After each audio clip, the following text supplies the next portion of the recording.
I'm pretty sure. Hey, look up. Hey, no one talk to him.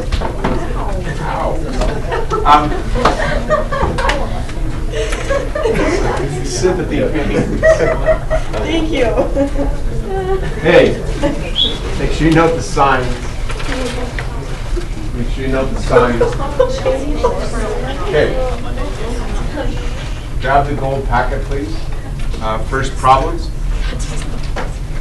Okay, slightly new idea here. This is the first time I believe we have encountered a problem that describes a situation where instead of simply having one rate, there are two rates. Okay? Now it really does not, listen close, it really does not make the problem any harder. All you have to recognize is, this problem is talking about an amusement park, but the simplest example is like a container of water. You have water flowing into the container.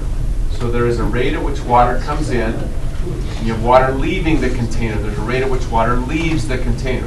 The two rates combine to determine how the water level goes up and down.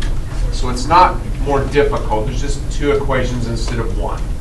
Okay? Question?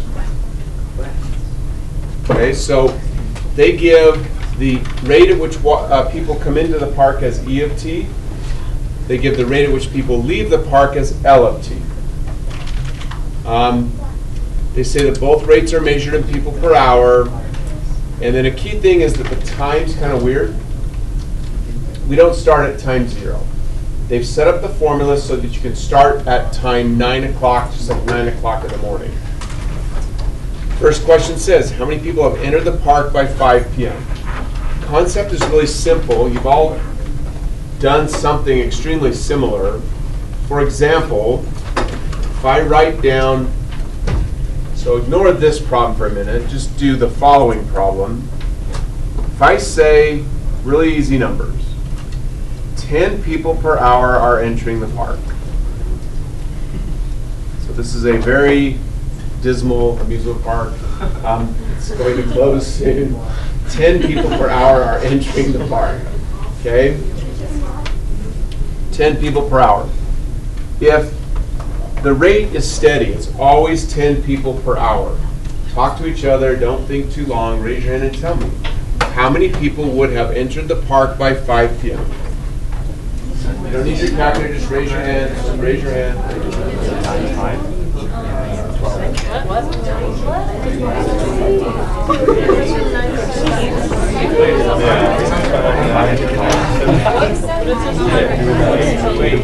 So remember, the time's kind of weird. The time starts at 9 o'clock and goes to an hour 17.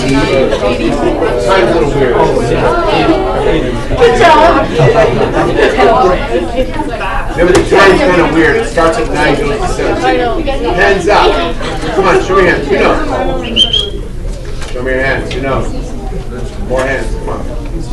How many people have entered the park by 5 p.m.? Show me your hands. Christian. 80. Tell me why.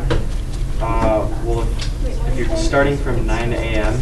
and 10 people going per hour, 8 hours, so 8 times 30. So the hour's a little weird, but hey,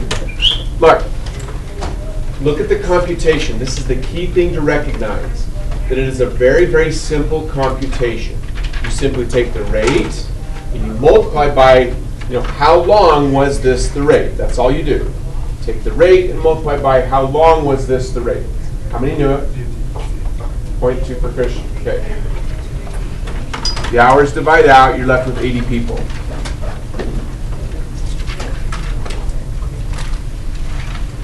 Okay, in this problem here, the only thing that makes the problem more complex is that the rate is not steady. The rate is changing. So you're going to have to use your calculator. So everybody I taught you that whenever you enter a formula called F, put that in Y1, put G in Y2. In these problems, you're going to have an in rate and an out rate. Put the in rate in Y1, put the out rate in Y2. So do that. Go.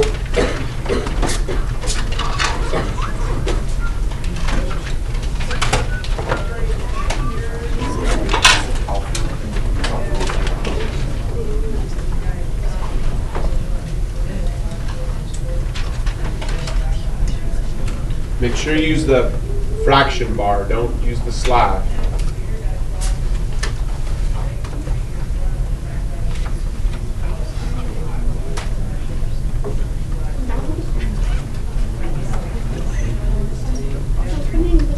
Just don't need to ask anything. It's always in rate in Y1, out rate in Y2. It's like always F in Y1. Got it? Get it? Oh, the fraction bar, sorry. Alpha Y2. Thank you. You're welcome. Calvin, I like your jersey. Thank you. Hey,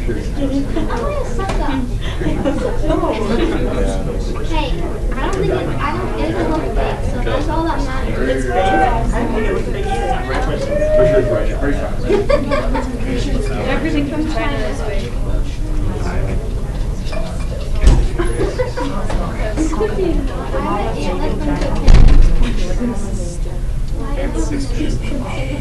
And then the window should be 9 to 23, then zoom fits. Should get that on your screen.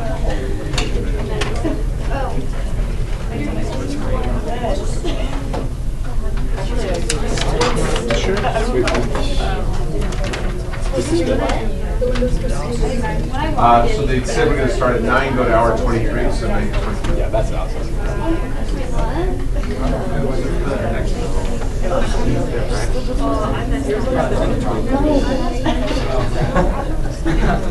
Should get what you see on the main screen up there. What did I do?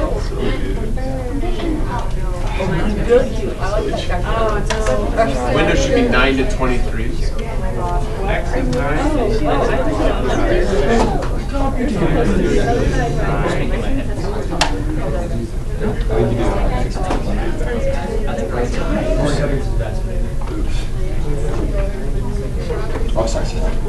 Raise your hand if you have that on your screen. Show me. Come on. If your hand is raised, give yourself 2 points.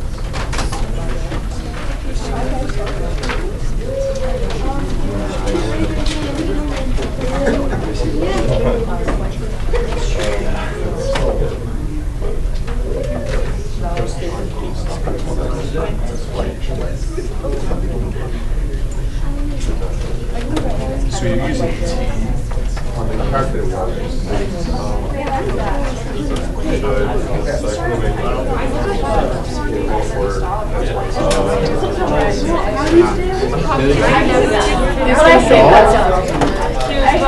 Say no and talk.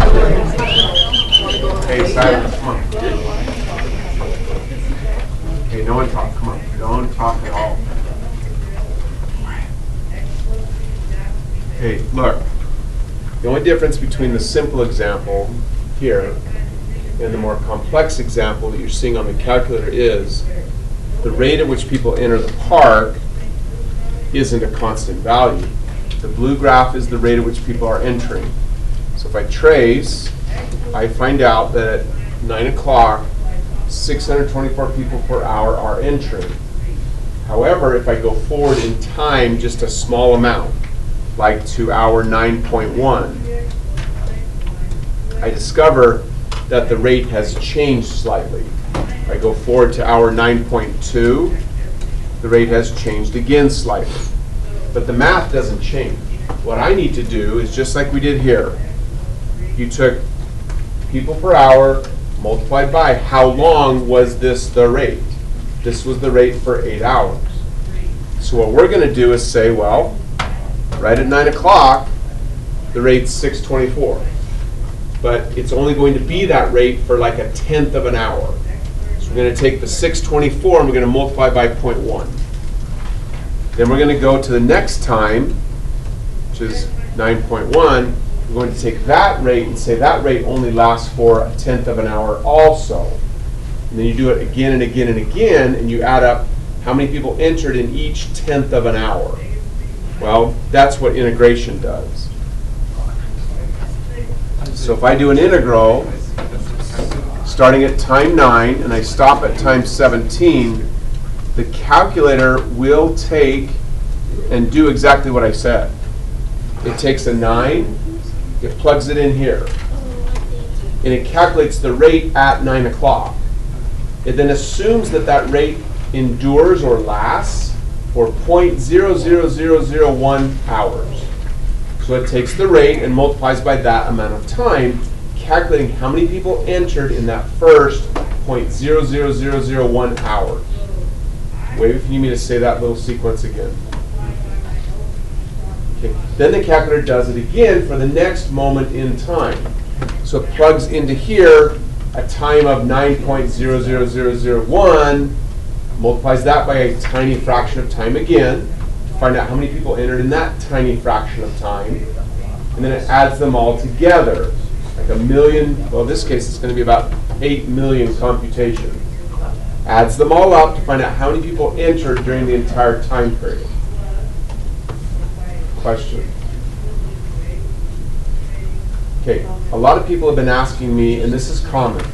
Okay, we are getting to the point in the year where you've got to use this little tool here a lot more.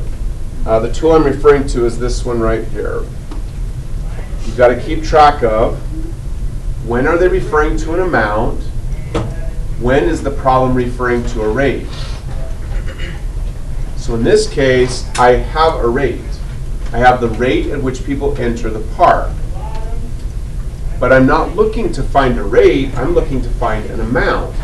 I want to know how many people have entered the park during those first 8 hours.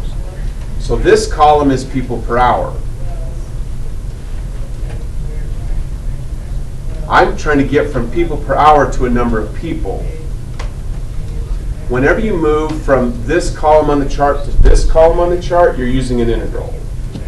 You're using the fundamental theorem. Some version of the fundamental theorem of calculus, which says if I integrate the rate, that rhymes to make it easier to remember. If I integrate the rate at which people are entering the park, so I'm integrating the people per hour, I will be calculating how many people entered the park.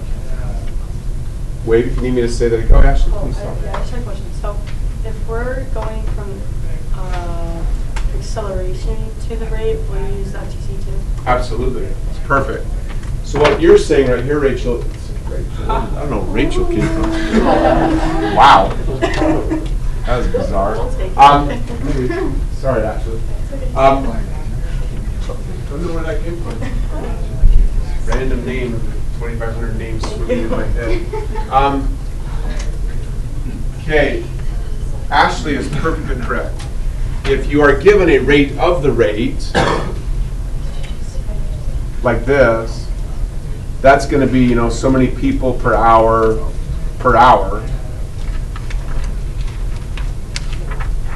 If you multiply that by a number of hours, which is what happens when you integrate, these hours divide out and you go from this column to people per hour. That's exactly correct. This is also using the fundamental theorem. Anybody else? So back to the problem, all I have to do, oh please, Sydney. So if you're going like left, so say like you use the fundamental theorem, and then if you're going to the right, then you use the derivative. Perfect. If I have an equation for the amount and I want to find the rate, that's a derivative. It's perfect. 2 for Sydney. We went out. Awesome. So back to here. So if I integrate the rate at which people are entering the park, the integral will calculate how many people entered the park. Notice the units of E of t are people per hour.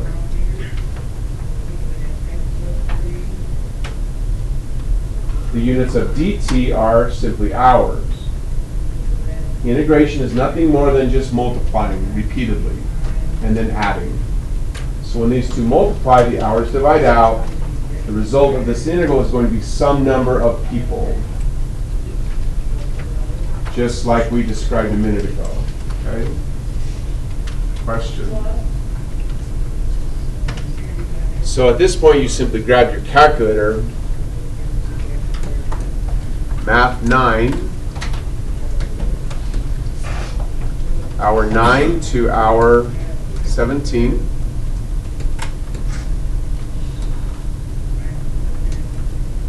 In rate is in Y1. Calculator does 8 million computations in about 1 second.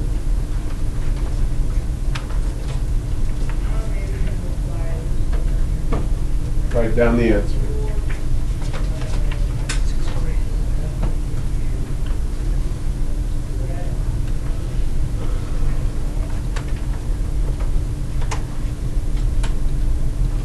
Always include units to ensure that you get the unit points if they require them. Part of what I'm trying to teach you are good habits that will avoid losing points for silly reasons. Like for this situation, we went around to the nearest whole number. Only if they specify. Okay. So they did specify in this case 2 for Carson. If they don't specify, you always do 3 decimals. Like, listen to what he said. Logically, you would say, wait a minute, I can't have a fraction of a person, but it's a math question. So it might, how do I say this? If you're just analyzing data, you may want to keep track of fractions of people. It sounds kind of silly, but it just kind of depends on the question. So you just follow their instructions. If they say round, make sure you round, otherwise you will lose the point. If they don't say round, do not. Even if the problem would make sense to round. This one does say round, so I definitely don't want to write what I wrote. Otherwise, I'll lose the point because I didn't round. So it's fairly strict. If they say round, you must round. If they don't, don't. So, question. Awesome. Next thing.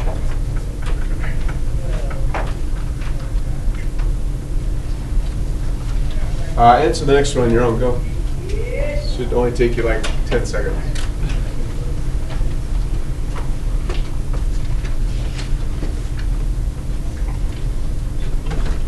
Measure time and how many laps I have to make around the room.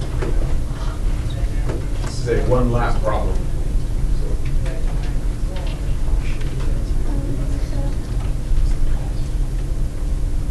Anybody else need the clipboard? Anyone else need the clipboard? We never got it.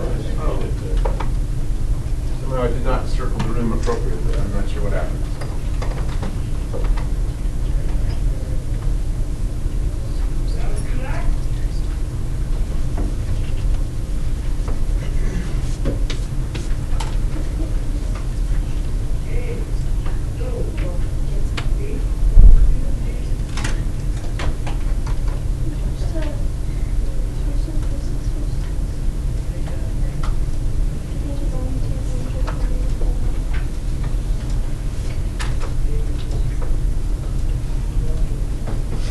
Raise your hand if you have this on your paper. 2 points. You don't technically have to write this. This came from the previous part of the problem, so you don't have to rewrite it. If you did this on your calculator without any work shown, they'll give you full credit for this. Because you're not doing an integral, so you don't have to show the work. For this, if it's like connected, like it's an ABC problem, then you would use the whole number that you you found in the last, like the answer you found in the last question. So you use the whole number instead of the fraction. So what you're asking is, should I have done this? Is that your question? Yes. 2 more? Actually, hold on. Take a worthy question. No, listen to Carson's question, please. Listen. Okay, in general, everybody look at me. In general, whenever you calculate anything on your calculator, you need to store that value and then use the stored value for any subsequent computation. This problem is not specific enough. So I noticed in the scoring guide they were lenient, meaning because they didn't really specify were you supposed to use the rounded answer or the non-rounded answer, they accepted either one. So, but in general, don't ever use a rounded computation, always, unless the problem specifies. But here they kind of realized that it was a little vague as to what you're supposed to do, so they would have taken either one. Anybody else?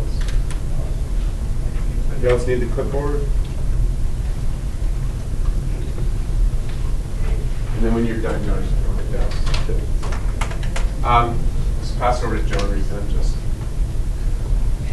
Okay, next one. Any questions here?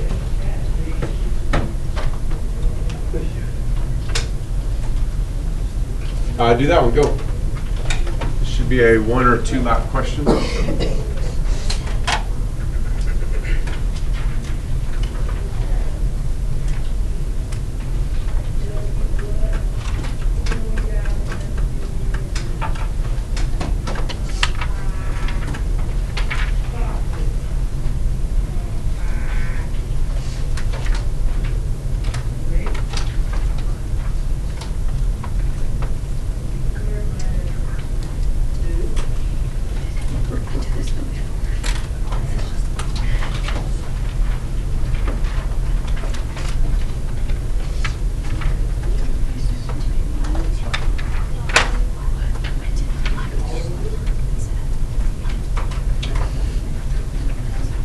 Don't forget, anytime you calculate an integral, you have to write the integral. Otherwise, you do risk losing points.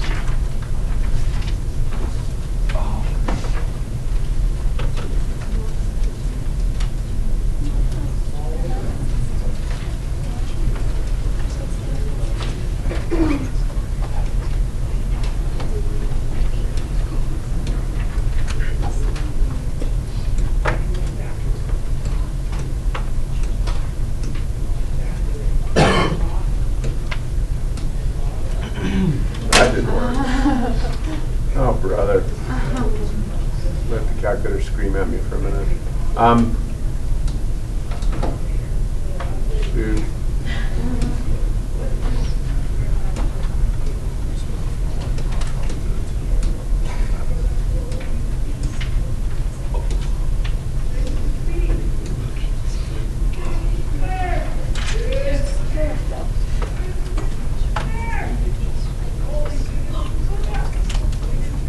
Make sure you're developing the habit of always listing units whenever units are involved. So, raise your hand if you have the integral written on your paper. 2 points. Raise your hand if you have the number 2279 written on your paper. 2 points. Raise your hand if you remember to write down people. 2 more. Good work. I would just write people in this book. I always look for abbreviations when I can. I think they'd take it. Don't want to try. Anybody else? Cool.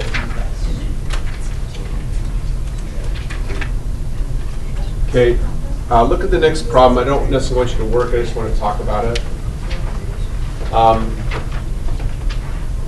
The next problem says that the price of admission is $15. We already talked about that until 5 p.m. And then it becomes $11 from 5 until closing.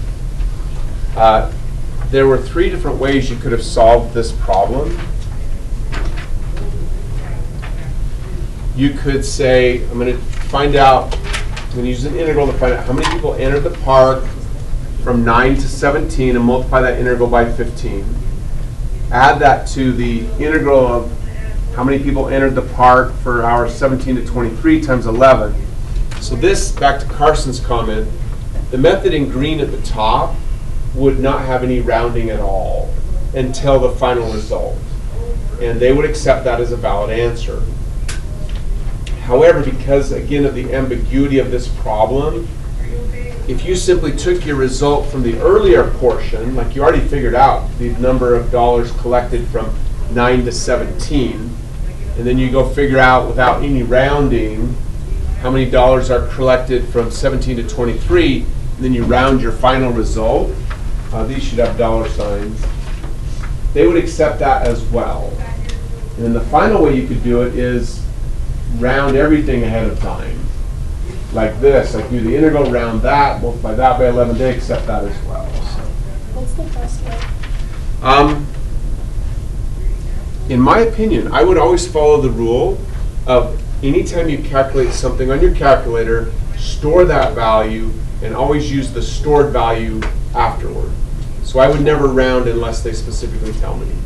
So I would have done it this way. Okay. So no rounding at all until the final result. That's the safest because that's the rule of the test. Okay. Don't round anything until the final result. So the green's usually the best. The green is the best, but in this case the problem is a little weird, so they accepted any of the three. So. Question. 2 for Sarah. Okay, next thing.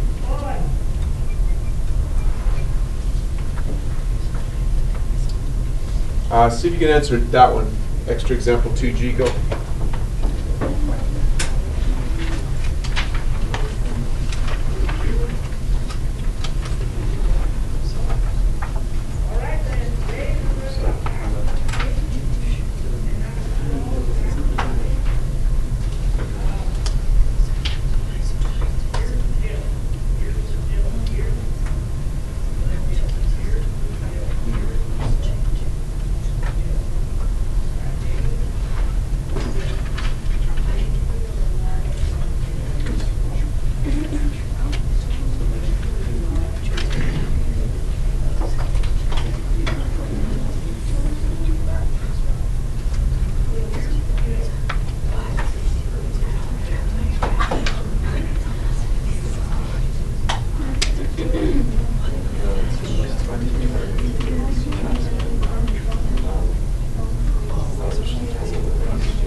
Hey, how'd you guys set it up?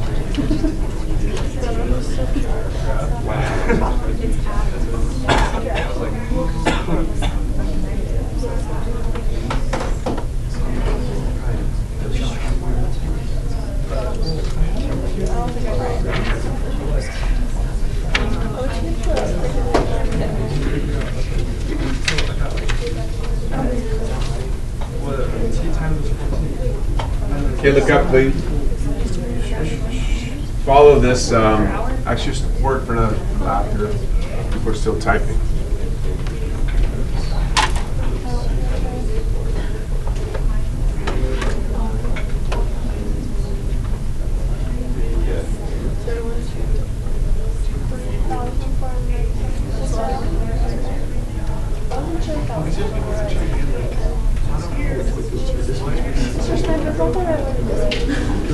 So everybody look up, hey. So everybody look up now. Everyone looking at me. Everyone looking up. So I just want to have a short discussion on this idea. Please talk as much as you want about the idea until it makes sense. Danica's chart is like the key to this class. So this problem involves an amount. The amount is never referenced with a symbol. It's just kind of talked about because there's a number of people in the park. That's the amount that this problem is referring to. It might be useful as you're taking the AP test, we'll do this quite a bit actually, to tell the grader, hey, I want to invent a symbol. So I don't have to keep using the phrase, number of people in the park. That gets annoying. So I'm just going to write N of T is number of people in the park. Now I can use the symbol N of T instead of having to write the phrase. I highly recommend that you get comfortable doing that. It's extremely useful. Question? Okay, so the amount that this problem is talking about is N of T, the number of people in the park. The units for that amount are simply people. Then they have the two rates that are given, the in rate and the out rate. Okay, I have never seen an AP problem where it's always simple. You can take the two rates, the in rate and the out rate, and combine them into a single rate. Because the number of people in the park goes up when the in rate is positive, or I should say when the in rate's greater than the out rate. So all you have to do is say, okay, n is the number of people in the park, n prime is the rate at which those number of people change. N goes up and down based on n prime. And n prime is simply the in rate subtract the out rate. If you think of a simple example, it helps. For, let's say, at some moment, the in rate is 500 people per hour. And then the out rate is 400 people per hour. So, look at me. If the in rate is 500 people per hour, so 500 people per hour are filing in. The out rate is 400 people per hour. Will the number of people in the park go up or down? Say it. Does that make sense? Hands up. What's the rate at which people are, what's the rate at which n is going up at that moment? Hands up, come on. 500 people per hour entering, 500 people per hour entering, 400 people per hour are leaving. At what rate is n going up? Hands, come on, don't overthink it, it's not hard. There's 100. You got 500 people per hour coming in, 400 people per hour going out. The net result is 100 people per hour is how fast n is going up. How many agree? Okay, point two for Clarissa. Question. That's why I say, all you have to do is say, hey, n prime, that's just e of t minus l of t. Just the two rates subtracted. Always. In rate subtract out rate. Always. Here it says, find the rate. So back to Danica's chart. So they're asking for a rate. And think about it. In this case, I have these two rates, and they want a rate. So somehow I'm supposed to use these two rates to find another rate. So I'm not going this direction. I'm not using the fundamental theorem to find, using an integral. I'm not going this direction either, because I'm not taking the derivative of something. I already have a rate, and they want me to find a rate. Basically, they want me to do this. So what I do is say n prime at hour 14, the rate at which the number of people in the park is changing on hour 14 is going to be the rate at which people are entering at hour 14, subtract the rate at which people are leaving at hour 14. That's what I need to do. Question? Sydney, please. I thought it would be adding them together because they're adding, I guess I don't understand this question. If it's if there's people entering and then there's people leaving, aren't you touching to see how many people are leaving? Say it one more time. If there's 100 people coming and 50 people leaving, are you looking for the 100? Oh. Isn't that what they're asking? I guess I don't understand the question. Gotcha, no worries. No, 2 points. You're correct. You're just interpreting the question differently than how they want you to interpret it. Yeah. So you're not doing anything wrong. You just kind of need to adjust to what they expect. So what they expect is for you to think about it and say, okay, I've got all these people in the park. There's a flow coming in, 100 people per hour, like you said. There's a flow going out, 50 people per hour. Well, that means the number of people in the park, there's more coming in, the rate coming in is higher than the rate going out, so the number is going to go up. But it's only going to go up by the difference between these two. So we're just trying to find the rate of how much it's increasing or decreasing. Right. Does that make sense? Do you see how you were interpreting it differently? So you okay now? 2 points. That's a really good question. Anybody else? Please, John. So I had a question, just with the rounding and stuff, with this being an FRQ, would you, for this one, can you just leave it as the one rate minus the other rate without actually having to find it and rounding? No, they want you to compute it and round So they want you to finish it. it doesn't say, it does say round. So you've got to finish. Yeah. So now you pick up your calculator. By the way, hold on. Ticket for Sydney. What Sydney just did is what everyone needs to do. Like, you have to think, okay, did what we just discussed make sense? And you can tell when it doesn't. And when it doesn't, just speak up so I can talk with you, hopefully to the point that you really do feel better about it. Okay. So grab your calculator and just type that in. So the in rate is always in Y1. The hour is 14. The out rate is always in Y2.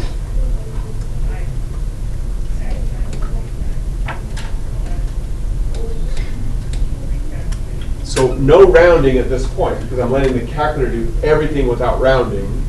All I want to do, as I said to Sarah, is round the final result. So 489. And don't forget the units.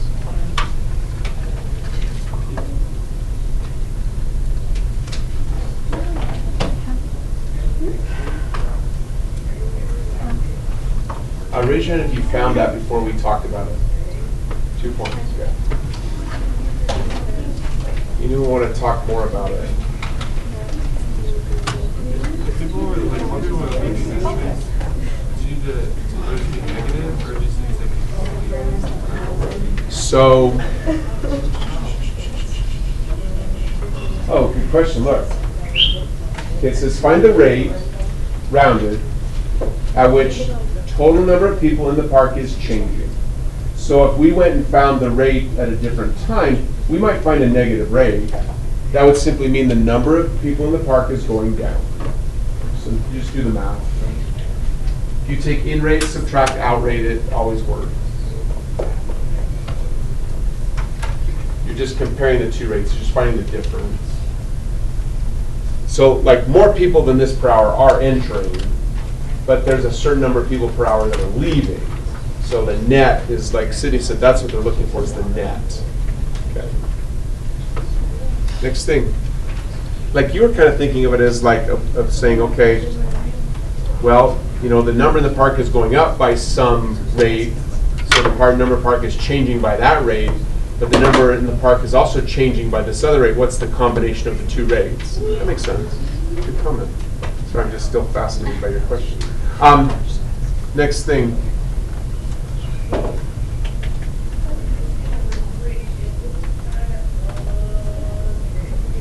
Is the number of people in the park increasing or decreasing at time equal 14? Give a reason for your answer. We've already discussed this, but I want to show something here. Look. I keep writing this on the board. It's Danica's chart. If you want to figure out if the number of people is increasing, you need to figure out if n prime is positive. The number of people will be decreasing if n prime is negative. We've done that. We found n prime at time 14. We found n prime to equal 489 people per hour because this is a positive value. N is going up at that time. So FRQ, you've got to have the right wording sometimes. Is the number of people in the park increasing or decreasing at 2 p.m.? Well, based on your previous work, you could simply write n prime of 14 is equal to 489 people per hour.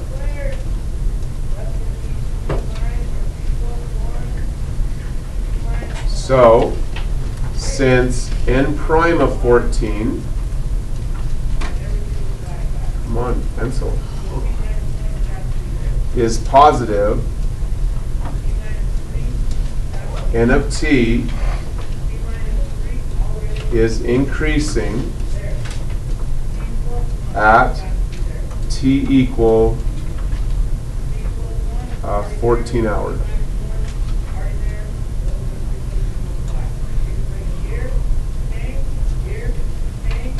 In this particular case, I do not believe you have to write the t equal 14 hours, but in other problems you do. So my advice is always write it. Then you won't forget when it's required. So, question? Please, Chris. So can you not just like write out like it's increasing because like like more people are coming in than leaving? Um, Can you say that? So this is where it's a little tricky. So you have the right idea, but the phrasing could cost you points. One, you use the forbidden word. You really don't want to. Yeah. You want to be specific. N of t is increasing, so you want to say N of t. You want to stay away from the word of the number of people. It's the rate. The word they want you to use is rate. Okay, so I use for it's increase. I mean, it's increasing because more people are coming in. You have the right thought. They just want you to use different words. It's no big deal. Yeah, you're doing just fine. So don't change your thinking. Just adjust your wording. That's all. And the only reason they give you that advice is because your answer to me is borderline. Maybe they'll give you the point. Maybe you get a grader who's more strict. So safer to go with something more like this. That's all. 2 points for asking. Actually, take a question there. It really is critical. Okay, I really believe most of you are accustomed to a grader who is lenient. The grader looks at your work and says, oh yeah, he understands, I'll give you the points. They don't grade it that way. It's like very strict. So just change how you're writing. Anybody else? Okay, cool.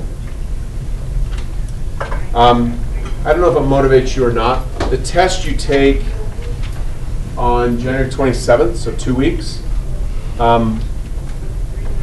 here's how the scoring will work. The test is worth 100 points, as always. Okay? As always, there's an on-time bonus. So you take the test on the day that it is due. I should say if you turn in the test on the day that it's due, you have to finish it that day. You get 25 points free. That's the on-time bonus. Okay? The way the other 75 points are awarded is there are 25 FRQ points on this test, because this test is all FRQs. What I mean by FRQ points is points like they would be given on the actual AP test, like I've been talking about here, like in your homework, the points that they show. There are 25 points available. But because I've got to get this to add up to 75 to get to 100, that means every one of the FRQ points is worth 3 on the test. So one FRQ point is the same as 3 test points. So you've got to be very cautious, like right here. And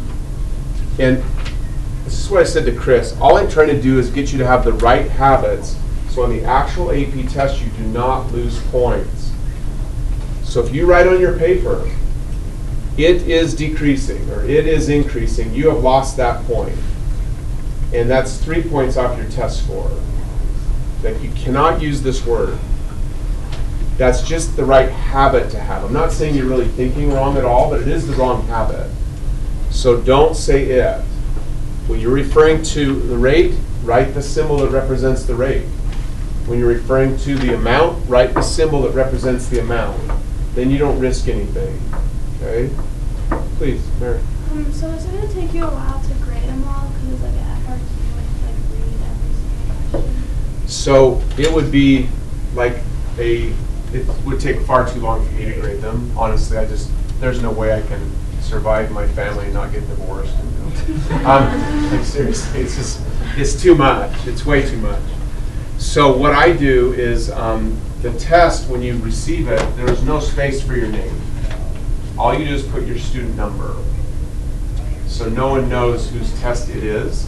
And then we have a grading party for extra credit. So people come after school, we fill the room with people, we pass out tests, and we just carefully go through them. It has 2 advantages. 1, your test gets graded very carefully. 2, those who come for the extra credit get extra credit. 3, you learn a ton by grading. Like I have had many students in the past tell me they went from earning like 3s on FRQ tests to earning 5s by just grading a lot. Because by doing it over and over again, you just start to get really implanted in your brain what's necessary to get the points. So that's how it would be graded. Does that make sense? So the person grading doesn't know who it is, and I found it to be like really, really accurate. Because once they give a score, I give it back to you, and then you're free to go through and come to me and say, wait a minute, I think I earned points here. It's hardly ever wrong. Like, people are very careful, but if there's a mistake, you'll show me and I'll fix it. But it's just not common. Most of the time, the graders are really good. So, does that answer your question? Good question. Because I want you to get quick feedback. I hate the idea of you take a test like, oh, a month from now, you know. Yeah, it doesn't work. So, no, it happens really fast. So, anybody else? Awesome. Okay, next thing.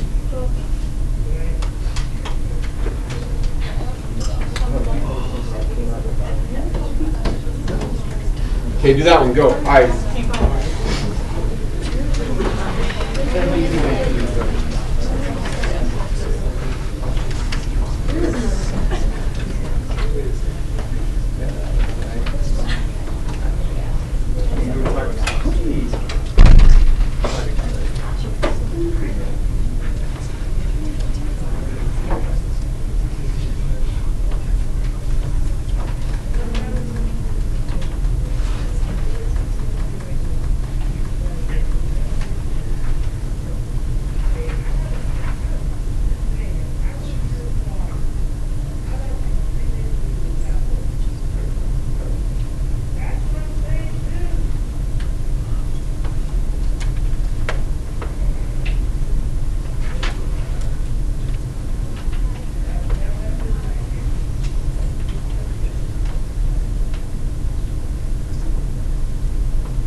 Yeah, because the rate at which people are leaving is going to take away from how many are in the park.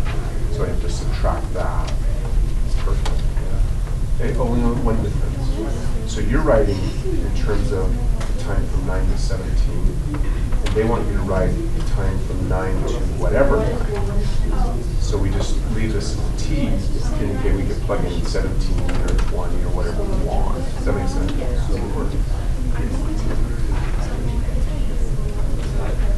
Yeah, no, same thing as those city beans. Yes. Very good. You always want to have an equation. Right, so we already talked about how we're going to use a symbol N to represent the amount of people in the park. So we can say the amount of people in the park at any time. The only other mistake is this will calculate how many people enter the park from hour 9 to hour 17. But we want to go to any time. Okay. So we want to leave this as T so we can specify whatever T we want. Okay. Yeah, that's what it is.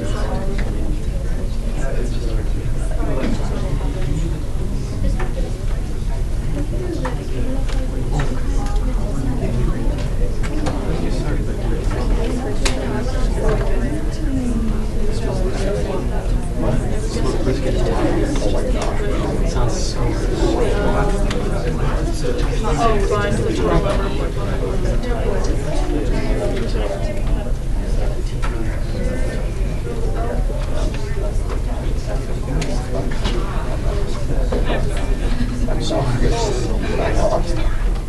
We'll see.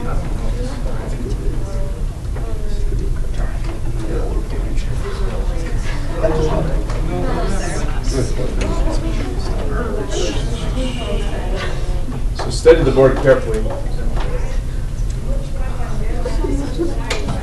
Raise your hand if you have that written on your paper.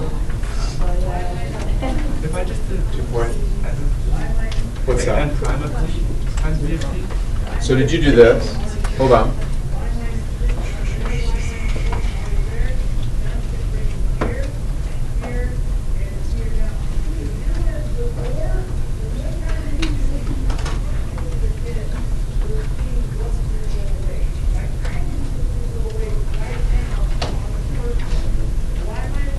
Is that what you wrote in green?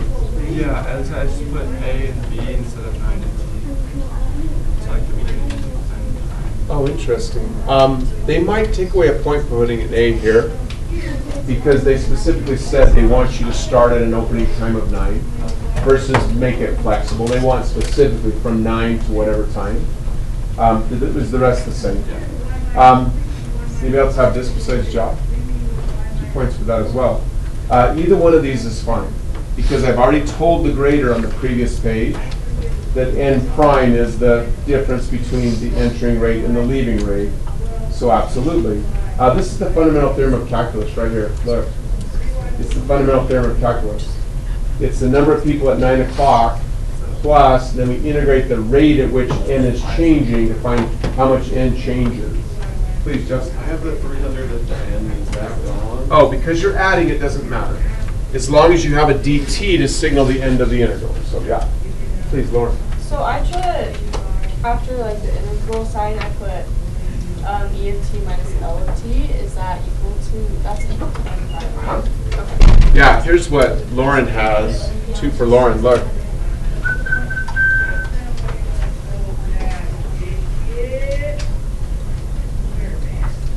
It's exactly what you said, Lauren, that n prime is just e minus l, so writing that out explicitly is also just fine. There's no problem with that.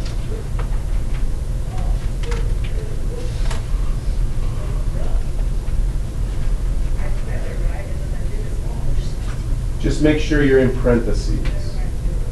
If you leave off this parenthesis, they will take away the point.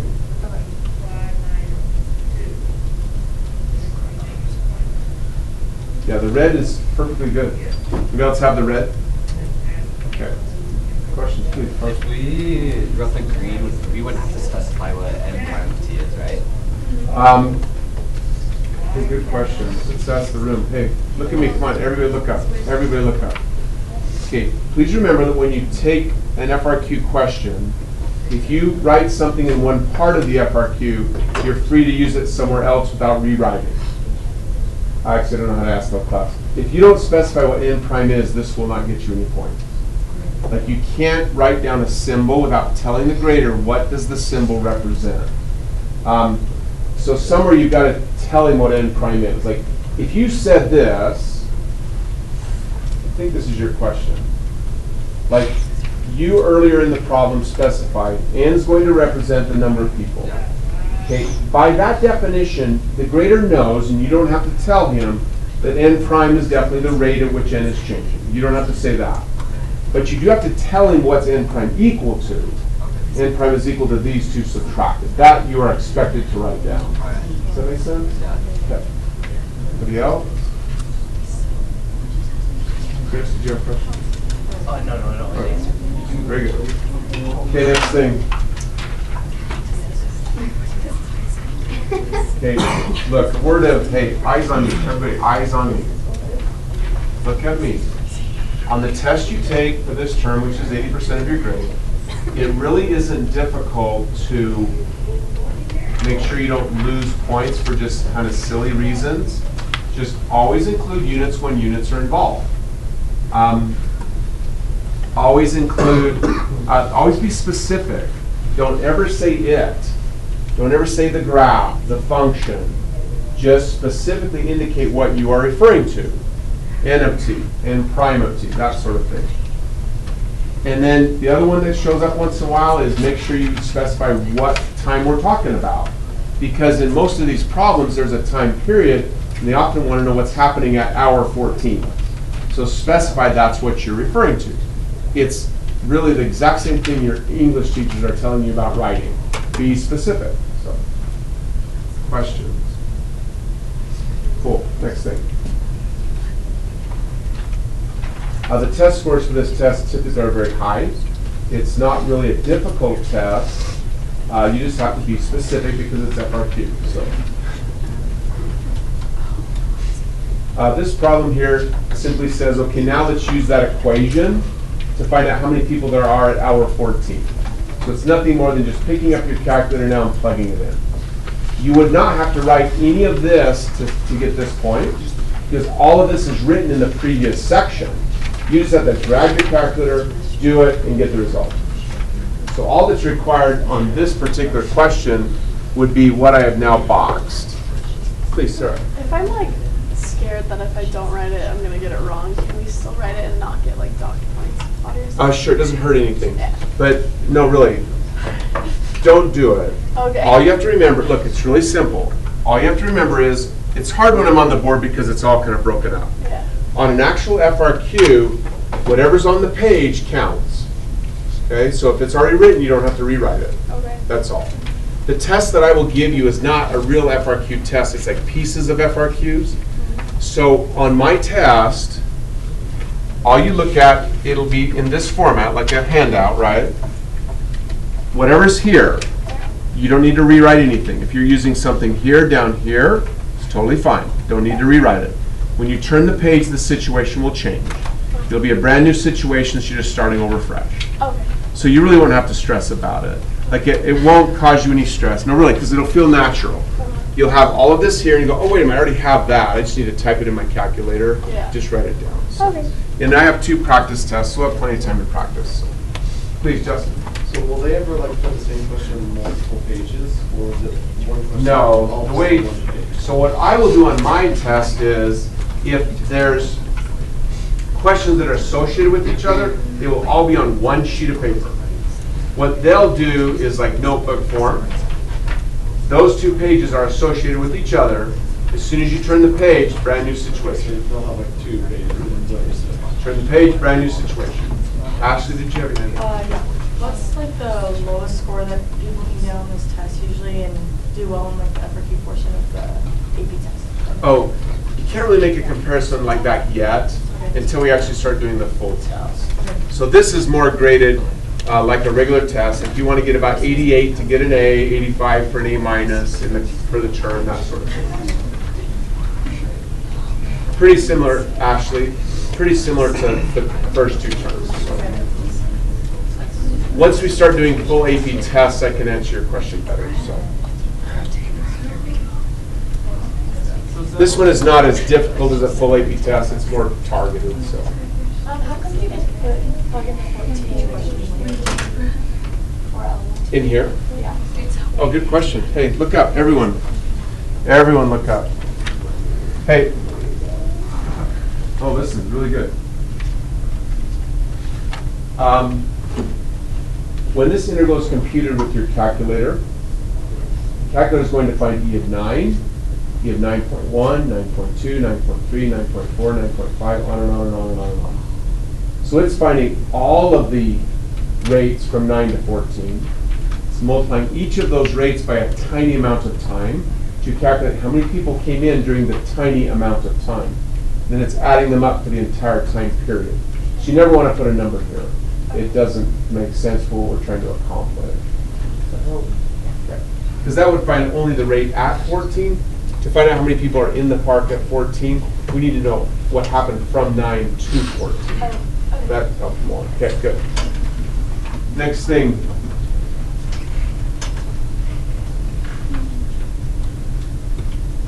Okay, new situation. The number of gallons of pollutant. So look, right there you should stop reading. And your brain should be saying, number of gallons of pollutant, that's an amount. That is not a rate. So P of T is an amount.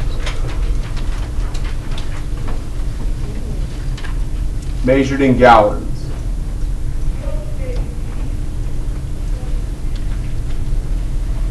So the amount changes at a rate, E prime.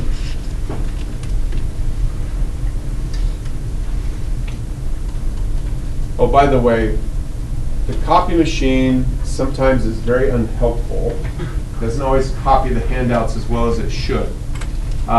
If you can't quite decipher what it is, don't stress about it.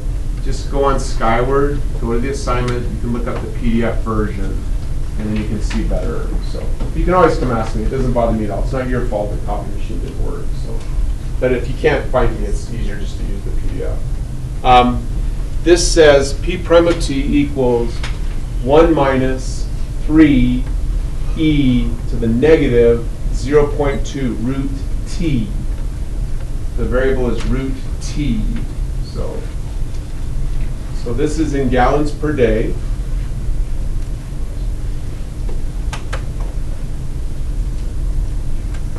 It says there are 50 gallons of pollutant in the lake at time equals 0. I want to write something here that means the same thing. So I don't want to write that sentence. There are 50 gallons of pollutant in the lake at time equals 0. I want to write something mathematical. It's a lot easier. So hands up, what do I write here? It's definitely an amount. There are a certain number of gallons of pollutant in the lake at time equals 0. So what do I write here so I can get that phrase out of my head? And I'm just going to use this. I don't want to use all these words. Everybody hates word problems, so get rid of the word problem. Just go here. Lauren, what is it? P of 0 equals 50. Please raise your hand if you agree with Lauren. 2 points. 3 for Lauren. It says the lake is considered safe when it has 40 gallons of pollutant or less. Reminder, on an FRQ, they will always give information without any question. So this is the information for the FRQ. There's never a question in that part. The questions always begin with A, B, C, or D. So we jump to here. Is the amount of pollutant increasing at time equal 9? Why or why not? Danica's chart. P will increase whenever P prime is positive. P will decrease whenever P prime is negative. So all I have to do is figure out what's the value of P prime precisely at day 9. So I need to tell the grader a value. I can't just think about it. I've got to find it. So I just plug it in my calculator. This formula at time 9. So it's got 5 minutes. Got to hurry a little bit. So let's see. This is 2000B number 2.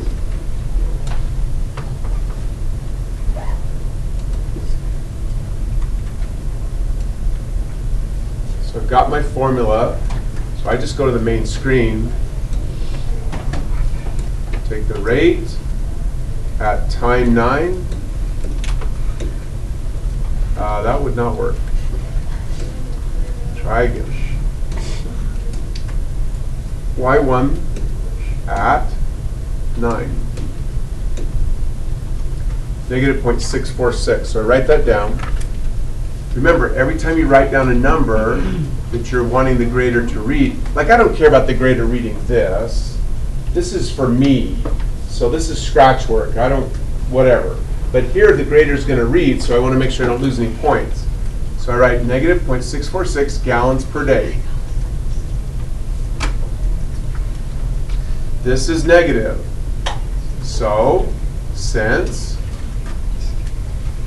P prime of 9, notice I'm not using the word it. I'm specifically referring to what I'm thinking of. I'm noticing that this rate is negative. P of T, which is the amount of pollutant, I don't have to write those words. It's a lot easier just to write P of T. P of T is decreasing. But I need to specify, what time am I talking about at T equal 9 days. That will give you full credit on this type of question. Please, Al. Can you do P of 9 instead of T equals 9 days? Oh, really good question. Hold on. Someday we stop giving out points and just give out tickets. All right, you guys are getting really good at asking just the right things. Look over here. Everybody, look. You can't write P of 9 for a reason. Okay, P of 9 is some amount. It's like how much pollutant there is on day 9. That amount on day 9 is just the amount. So it's not the amount that's increasing. I'm not saying that very well. It's like, yeah, you don't want to say P of 9. P of 9 is like a specific amount that is what it is. It's the overall amount that's going up at that moment. It's a subtle difference, but you really should write P of T. Does that help a little? Okay. Please, Mary. Do you have to write T equals 9 days? I believe on this problem you do not. But there are others that you'll write an explanation that is extremely similar, and you have to, otherwise they take away a point. So I'm trying to get you to write this every single time so you don't forget. Is that okay? Yeah. It's good work. 2 points. it's Maren, it's a little redundant here, but in other places they absolutely require you to write it. So I'm like, hey, let's just do it every time. So, okay. Don't leave yet. The last thing here, really simple, just make sure you want to see it because the answer's not in the back. How much pollutant is in the lake at day 9? Exactly what we did on the amusement park problem. We say the amount of pollutant in the lake at hour 9 or day 9 is going to be. Well, we know at the very beginning there are 50 gallons. It's the fundamental theorem.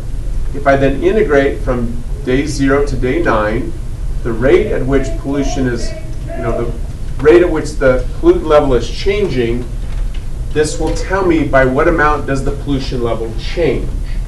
It's the fundamental theorem. This is calculating a displacement, a change in the pollution level. So, type that in your calculator. This integral turns out to be a negative 9 point something. 928. Oh, thank you. You're awesome. 285? Yep. Make sure you don't use the rounded value. Make sure you use the calculator's stored value. But putting those two together, you're going to get 40 point, what is it? 715. 715, and make sure you include units. So this is what, now on your test, you have to write this line right here. You do not have to write this line. I wrote this line so I could verbally say to you, hey, this number is telling you by what amount did the pollution level change during those 9 days. This is telling you how much pollution was in the lake when you started. Justin, good job. You have it as gallons, but do you need to put a gallon of pollution or a gallon? Gallons is fine in this case. Yeah, good question. Homework is the goal. So. It's not safe because this is more than